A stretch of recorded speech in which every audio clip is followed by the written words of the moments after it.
Hello, hello, hello. It's Dana. Um, I was still with the envelopes. I know it's a lot of envelopes, but I really like these little window envelopes. I really have enjoyed using these in little journals and as tuck spots and places to use. And I hate that they're so hard to make. I personally find them hard to make, to get around the corners, which are rounded a little bit. Um, to not get glue on the window. It's a little bit aggravating. So I found a simpler way to do this, and I thought I would share it. So this is my first one that I made, and I actually kind of covered the top with this. Otherwise, the white shows, but I haven't glued that closed yet. But that's Tim Holtz paper. But here was me trying to cover an envelope with some book pages, and it's exhausting. So, and it's time consuming. So, hi, Grandma Joe. Good morning. Excuse me. So, this is what I have found. So, I got a bunch of double-sided paper. I started looking through my double-sided paper. Some double-sided paper I will never use in a journal. I don't always understand why they make double-sided paper. I mean, if you're not making like a party decoration that's going to hang and be seen from all sides, or a table centerpiece, I don't always know.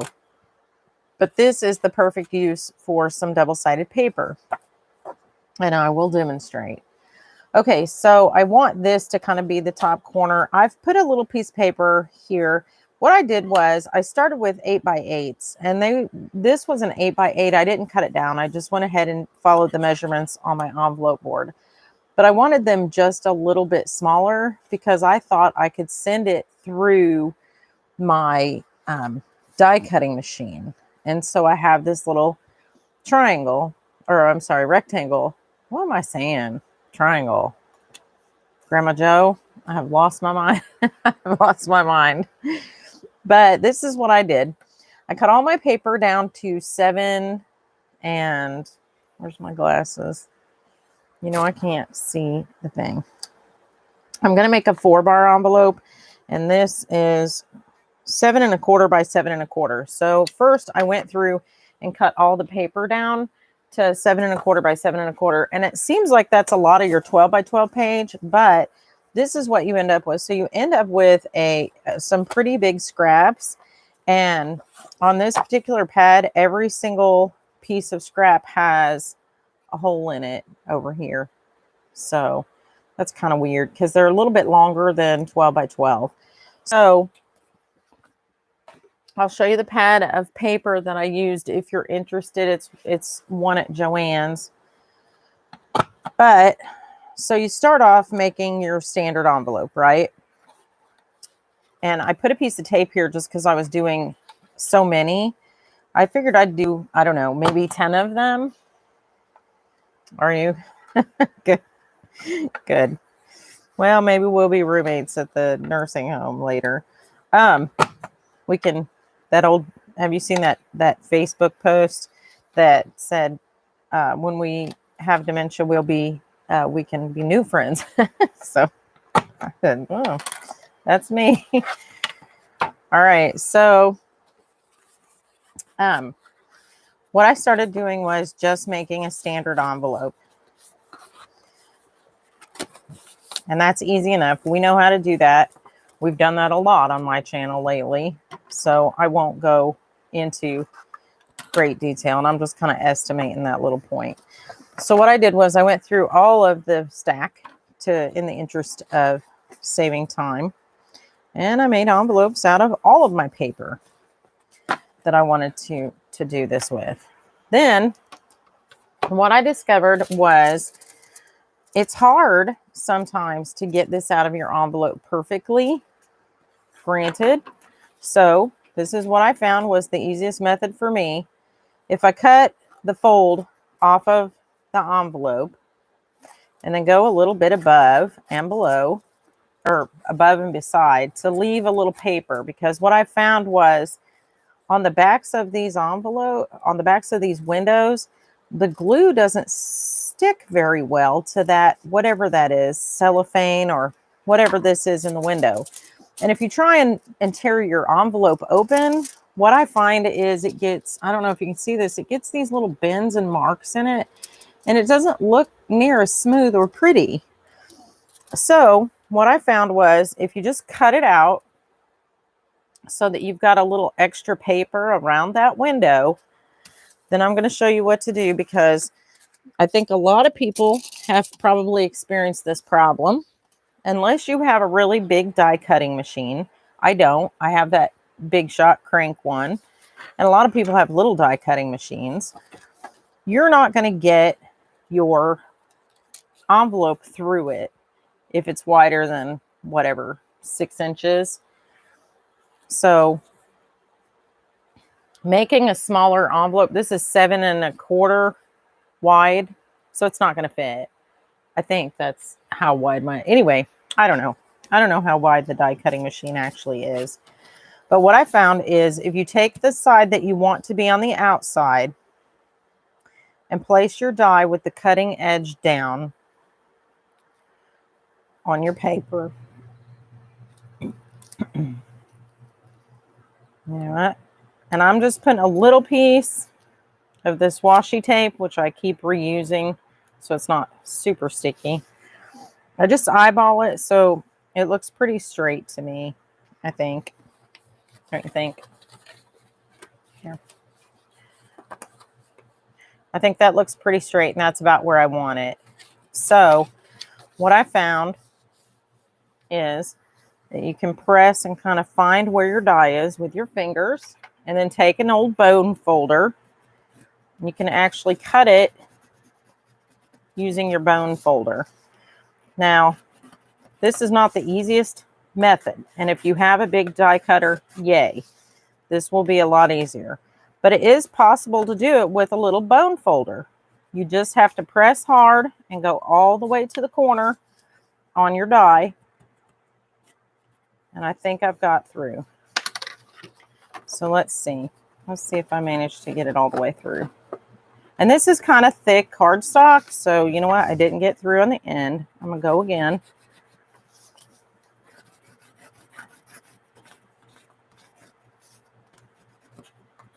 There are videos about how to manually cut dies. And I think there's probably a better way to do it other than a bone folder. But this is what I'm doing, just to cut the hole out. I think it's faster than me trying to use a pair of scissors. Because I'm left-handed, I'm not that great. Plus, if you want to go ahead and finish it off with your scissors, you actually already have that mark. So you can cut right along that line. So you're exactly in that mark. So let me see if I can cut this out and show you. Can you see where I've made the mark? It hasn't went all the way through in a couple places here and up here on the corner. Let me see. Is that through? Yeah, that's through. Well, let me just cut all this off so that you can see better. Okay, so this is where it didn't go all the way through, on this corner and then here on this little piece of straightaway. So I'm just going to trim that little straight piece off. Looks like it has a harder time on the corners, maybe. Let me show you what I found. Because of this, I bought a bunch of these. These are little window envelopes, and you don't have to color them or cover them. You can use them just like that. And I think what I'll end up doing probably is coffee staining these, just because I am so sick of trying to cover these envelopes and make new ones. You know, I'm obsessed with this idea of these window envelopes. And I can't seem to find an easy way to do it. And I am innately lazy when it comes to crafting. I like to produce. I like things to be quick to produce. And so that way I can make a lot of them and then use them and make stuff. I don't like the production time. So what I'm going to do is I'm going to trim this down a little bit here. A little bit here to fit inside here, because I've cut this a little big. And then, whoops, that was the wrong one. Okay. So then I can just glue it right there. And I've left some paper here on the edge because I found that this plastic doesn't glue so well as the paper does, of course, because it's like cellophane-y or whatever.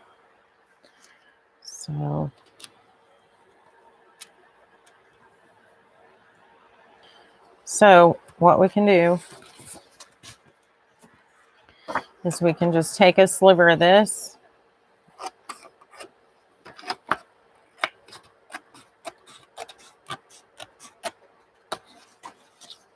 and cover this so that when the envelope is closed, you can't really see it.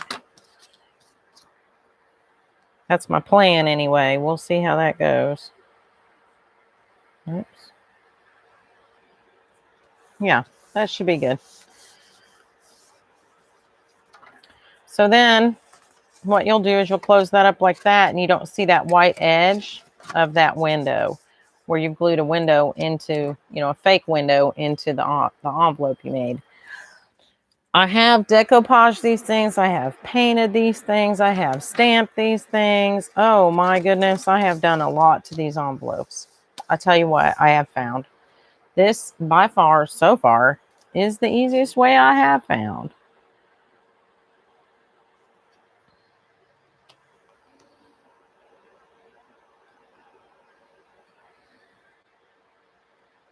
After a while, even these little precision bottles get clogged up.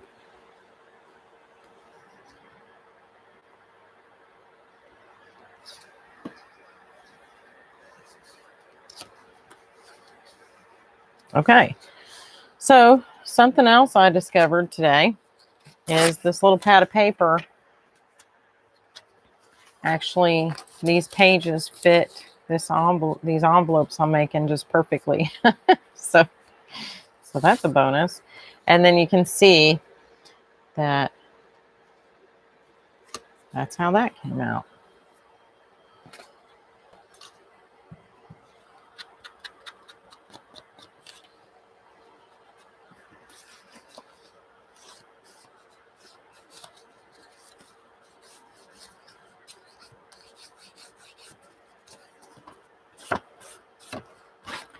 And I did not round the, there we go. I like to knock all the white off that edge. Okay.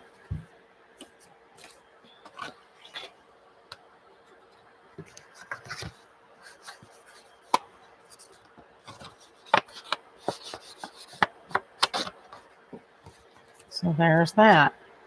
And there's the inside.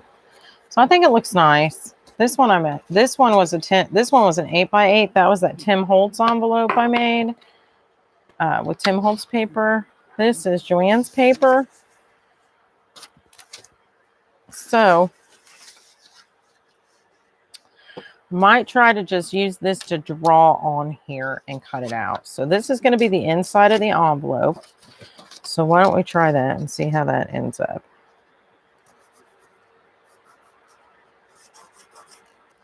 Okay, so that was actually probably just as easy.